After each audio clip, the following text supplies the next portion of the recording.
அன்பான மக்களே, நம்மளோட மகாநதி சீரியலில் இன்றைக்கி எதிர்பார்த்த மாதிரியே செம்ம சீனுங்க. எல்லாமே நல்லா இருந்தது.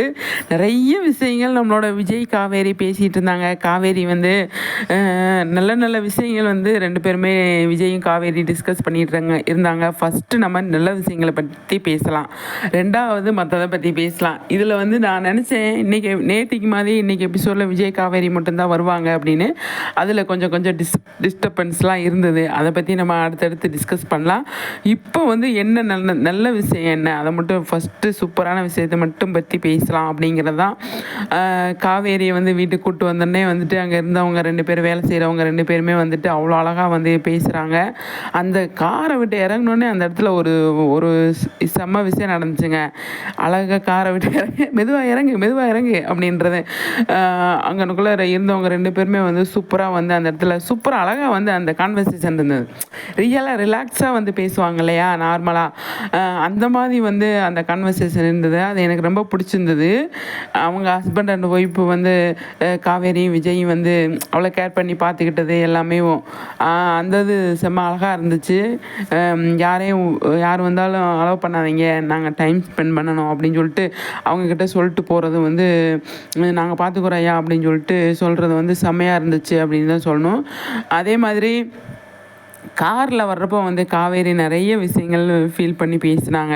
அவங்க பாட்டி தள்ளி விட்டதுலேருந்து கங்காவை வந்து குமரன் கேர் பண்ணி குனியாத நிமிந்தே இரு அப்படின்னு சொன்னது, இந்த வேலையை செய்யாதன்னு சொன்னது எல்லாமே வந்து செம்மையாக இருந்துச்சு, நல்லா இருந்துச்சு. அந்த இது வந்து அதை பற்றி காவேரி வந்து ஃபீல் பண்ணி விஜய்கிட்ட சொன்னது அதெல்லாம் வந்து எனக்கு பார்க்கும்போது இதெல்லாம் அந்த புள்ள இவ்வளோ கஷ்டத்தோடு இருந்துச்சா அப்படிங்கிற மாதிரி தான் ஃபீல் ஆச்சு எனக்கு.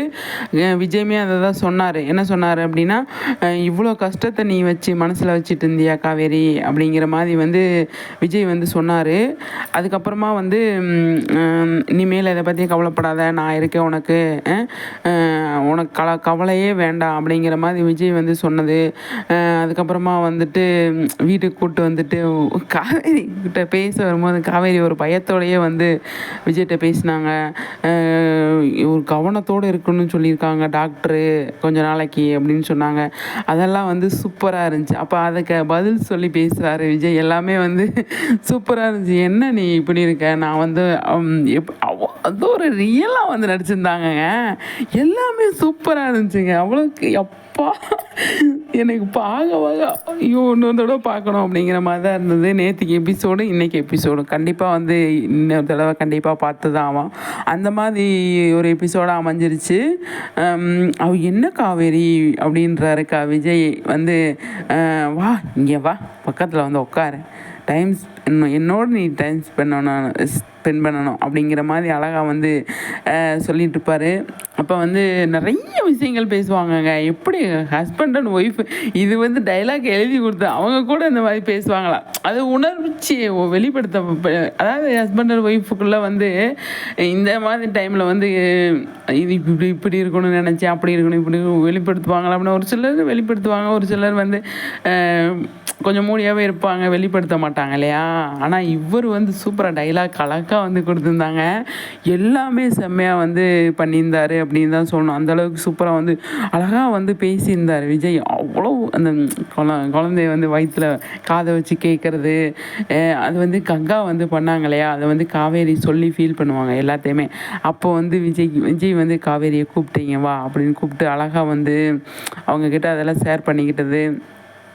வா உட்காரு அப்படின்னு சொல்லிட்டு காவேரியை கட்டில் உட்கார வச்சுட்டு இவர் கீழே உட்காந்து பேசுகிறது எல்லாமே வந்து அவ்வளோ ஒரு அழகாக இருந்ததுங்க. உண்மையாக சொல்லணுன்னா அந்தளவுக்கு தூள் கிளப்பிட்டார் நம்மளோட விஜய் அப்படிங்கிறதான். அதே மாதிரி காவேரி வந்து கொஞ்சம் கூச்ச சுபாவத்தோடையே வந்து அதை வந்து ஹேண்டில் பண்ணியிருந்தாங்க இல்லையா, அதுவுமே நல்லா இருந்தது அப்படின்னு தான் சொல்லணும். எல்லாமே நல்லா இருந்துச்சுங்க, எல்லாமே சூப்பராக இருந்துச்சு அப்படிங்கிறது தான். அந்தளவுக்கு செம்மையாக வந்து பண்ணியிருந்தாங்க நம்மளோட மகாநதியில். எனக்கு தெரிஞ்ச ரைட்ரு அதே டைரக்டர் சார் அழகாக வந்து அதை எடுத்திருக்காரு பாருங்களேன். ரியலாக வந்து இந்த மூஞ்சியில் ஃபேஸில் வந்து எதுவுமே தெரிலங்க, ஒரு கொச்சம் ஒரு இது எதுவுமே தெரில. ரியலாக என்னை பொறுத்த வரைக்கும் மகாநதியில் ரியலாகவே எல்லாமே நடந்தது அப்படிங்கிற மாதிரி தான் இருந்தது. அந்தளவுக்கு சூப்பராக வந்து பண்ணியிருந்தாங்க அப்படிங்கிறதான். அதுக்கப்புறமா வந்து சாரதா ஃபோன் பண்ணது தான் செம காமெடி. அது விஜய் வந்து அழகாக வந்து எடுத்து காவேரி தான் நிறைய நேரம் பேசிகிட்டு இருந்தாங்க. விஜய் என்ன பண்ணார், ஸ்டாலுக்கு அதுக்கு இதுக்கு அவர் தானே ரெடி பண்ணியிருக்காரு. அப்போ என்ன பண்ணலாம், ஃபோனை கொடு, காவேரி போகணுன்றா, அவளை ஸ்டாப் பண்ணணும் அப்படின்னா நம்ம தான் பேசி ஆகணும் அப்படின்னு சொல்லிட்டு பேசுகிறாரு. என்னடி நீயா பேசுகிற அப்படின்னு. ஆமாம் நான் தான் பேசுகிறேன், நீலாம் வந்துடாதம்மா, ஸ்டாலுக்கு டோக்கன் கிடைக்காது. நல்லா இருந்தது. 2 பேர்த்துக்கு தான் டோக்கனு. நீ வந்தேன்னு வெளியில நிற்கணும், 2 பேருக்கு தான் டோக்கனு, நீ வராத, பொட்டியை மட்டும் தூக்கி கொடுத்து விடு அப்படின்னு. அது ஒரு செம காமெடியாக வந்து பண்ணிகிட்டு இருந்தார். நல்லா இருந்தது. அது சூப்பர் அல்டிமேட்டாக இருந்ததுங்க. அது வந்து இன்னைக்கு எபிசோடுமே அல்டிமேட்டு தான். அந்த மாதிரி இருந்தது. காவேரி வந்து நான் கிளம்புறேன் அப்படின்னு சொல்லுவாங்க. இல்லை காவேரி இரு காவேரி, நான் உன் கூட டைம் ஸ்பெண்ட் பண்ணணும்னு நினச்சி தான் இங்கே கூப்பிட்டு வந்திருக்கேன், நீ இங்கே இருக்கலாம், நீ 2 நாள் இருன்றாரு. 3 நாள் எப்படி இருக்க முடியும்? அங்கே இருக்கிற பசங்களை வச்சு நான் வந்து பிஸ்னஸை வந்து ரன் பண்ணுறேன், நீ கவலைப்படாத அப்படின்றாரு. அப்படி தான் பண்ணுவாங்களோ அப்படின்னு சொல்லி தோணுது. குமரன் வந்தால் அந்த மாதிரி பண்ண முடியாது, வேறு யார் வந்தால் அந்த மாதிரி தான் பண்ண முடியும் அப்படிங்கிற மாதிரி தான் தோணுது. பாப்பா என்ன நடக்குது அப்படின்னு சொல்லிட்டு. சூப்பராக வந்து இன்றைக்கி எபிசோடு இருந்துச்சு. அதில் எந்த மாற்று கருத்துமே கிடையாது இல்லையா? அவ்வளோ அழகாக இருந்தது. அடுத்து ஒன்று நடந்தது, அதை பற்றி பேசணுமா அப்படின்றது என்னோட கேள்வி. இருந்தாலும் பேசுவோம் சரிங்களா?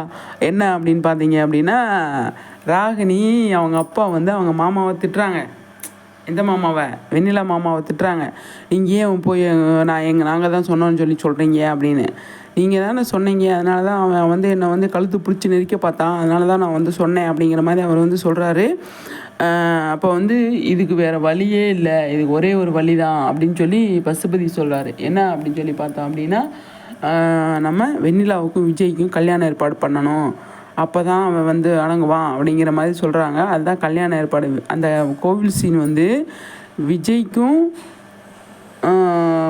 வெண்ணிலாவுக்கும் தான் கல்யாணம் அப்படின்னு ஏற்பாடு பண்ணிகிட்ருக்காங்க. அதெல்லாம் வந்து நமக்கு தேவையில்லை அப்படிங்கிற மாதிரி தான் நான் யோசிப்பேன். ஆனால் அதெல்லாம் பார்த்துப்பார் விஜய். தாலி கட்டணுமா, அந்த வரேன் வந்து கட்டுறேன் அப்படிங்கிற மாதிரி இருக்கும். நம்ம நினச்ச ராகினிக்கு ஏதாவது ஃபங்க்ஷன் வச்சுருப்பாங்களோ அப்படின்னு. அதெல்லாம் நடக்கலை. அதாவது வெண்ணிலாவுக்கும் விஜய்க்கும் கல்யாண ஏற்பாடு. இங்கே பார்த்தீங்கன்னா என்ன நடந்துகிட்ருக்கு அப்படிங்கிற மாதிரி தான் நமக்கு இருந்தது. கல்யாண ஏற்பாடு பண்ணுறீங்களா, பண்ணுங்க அப்படிங்கிற மாதிரி இருந்தது. அதெல்லாம் விஜய் வந்து சமாளிச்சிருவார், நமக்கு தெரிஞ்ச விஷயந்தான் ஆல்ரெடி இல்லையா? ஆனால் நாளைக்கும் இதோட கண்டினியூட்டி இருக்குங்க. அதாவது என்னது, இந்த விஜய் காவேரி தங்கியிருக்காங்க இல்லையா ஃபார்ம் ஹவுஸு, அங்கே நாளைக்கும் விஜய் காவேரிக்கு சீன்ஸ் இருக்குது, நிறைய இருக்குது இல்லையா? இன்றைக்கி ஒரு ஜஸ்ட்டு இதுதான் நாங்கள் முடிஞ்சிருக்கு. அப்பா எனக்கு ரொம்ப பிடிச்சிருக்கேங்க. இந்த வீக் ஃபுல்லாகவே இருக்குமோ அப்படின்னு சொல்லி தோணுது. இந்த வீக் மட்டும் கிடையாது, நெக்ஸ்ட் வீக்கும் காவேரி விஜய் மிக்சடாக தான் வரும். ஒரு சீன் அவங்க அந்த மாதிரி ஃபஸ்ட்டு இருந்ததுலையே அந்த மாதிரி தான் வரும் அப்படின்னு நான் நினைக்கிறேன். செம்ம தான், நம்ம ஹாப்பி, அவ்வளோதான். யார் இந்த எத்தனை சீனில் வந்தாலும் விஜய் காவேரி டெய்லி சீனில் வந்தால் போதும் அப்படிங்கிற மாதிரி தான் எனக்கு தோணும். அந்தளவுக்கு சூப்பராக வந்து அசத்தி விட்டாங்க நம்மளோட விஜய் காவேரி, பட்டையை கிளப்பிட்டாங்க. ஆனால் அதில் காவேரியோட ஒரு ரியாக்ஷன் தான் எனக்கு ரொம்ப பிடிச்சிருந்தது. க்யூட்டாக வந்து ஒரு கூச்சு சுபாவத்தோடு இருந்தாங்க. அதை காவேரி பண்ணதை பார்த்துட்டு விஜய் கேட்குறாரு, நீ என்னை விட்டு டிஸ்டர்பன்ஸ் மெயின்டைன் பண்ணுற, எனக்கு வந்து நீ என்னை வந்து தூரமாகவே வந்து நீ வந்து இருக்கிற எனக்கு தெரியும் அப்படின்னு சொல்லும்போது எனக்கு ஐயோன்னு இருந்தது. காவேரி ஏன் காவேரி இப்படி பண்ணுறீங்கன்ற மாதிரி இருந்தது. சூப்பருங்க, செம்ம. இன்னைக்கு பட்டையை கிளப்பிட்டாரு விஜய், அடி தூளா பண்ணிட்டாரு. காவேரியும் அப்படி தான். நாளைக்கு தான் இருக்குது. அது என்ன இருக்குது, நாளைக்கு சாத்துக்குடி ஜூஸ் புளியணும், மாதுளை ஜூஸ் புளியணும், புளிப்பாக சாப்பிட்ணுன்னு வேறு சொல்லியிருக்காங்க, மாங்காய் பிடுங்கி தரணும், எல்லாமே வந்து நடக்கும் நாளைக்கு. அது மிஸ் பண்ணிடாதீங்க கண்டிப்பாக. 7:30க்கு மாற்றினதுக்கப்புறமா நிறைய விஷயங்கள் வந்து நமக்காக கொடுத்துருக்காங்கங்க. செம்ம, கண்டிப்பாக சூப்பருங்க. மாற்றினதுக்கு நன்றி. இதெல்லாம் இல்லைன்னா இந்த சீனில் இப்போயே கொண்டு வந்துருக்க மாட்டாங்க, லேட்டாக கொண்டு வந்திருப்பாங்க சரிங்களா? ஏன்னா அவங்களோட பிளானே அதுதான். இப்போ 7:30 வந்ததால் டக்குன்னு நிறைய விஷயங்கள் நடந்துருச்சு. இதுக்கப்புறம் என்ன நடக்குது அப்படிங்கிறத நம்ம வெயிட் பண்ணி பார்க்கணும். ஆனால் இப்போதைக்கு செம்ம சூப்பராக இருந்துச்சு அப்படிங்கிறதான் பார்ப்போம் சரிங்களா. என்ன நடக்குது ஏது நடக்குது அப்படிங்கிறத மகாநதியில் அடுத்து கல்யாணம் ஏற்பாடு பண்ணிகிட்ருக்காங்க. விஜய்க்கும் வெண்ணிலாவுக்கும் அந்த ப்ராசஸ் வேறு போகும். நடத்துங்க நடத்துங்க அப்படின்ட்டு அவர் பாட்டுக்கு இருப்பார். கல்யாணத்தை நிறுத்துங்கன்னெலாம் சொல்ல மாட்டார். நடத்துங்க அப்படிங்கிற மாதிரி தான் கொண்டு வருவார் விஜய். பார்ப்போம் என்ன நடக்குது அப்படின்னு. என்ன மக்களை சொல்கிறீங்க? கண்டிப்பாக உங்கள் கருத்துக்களை சொல்லுங்கள். நெக்ஸ்ட் வீடியோவில் சந்திக்கிறேன் சரிங்களா.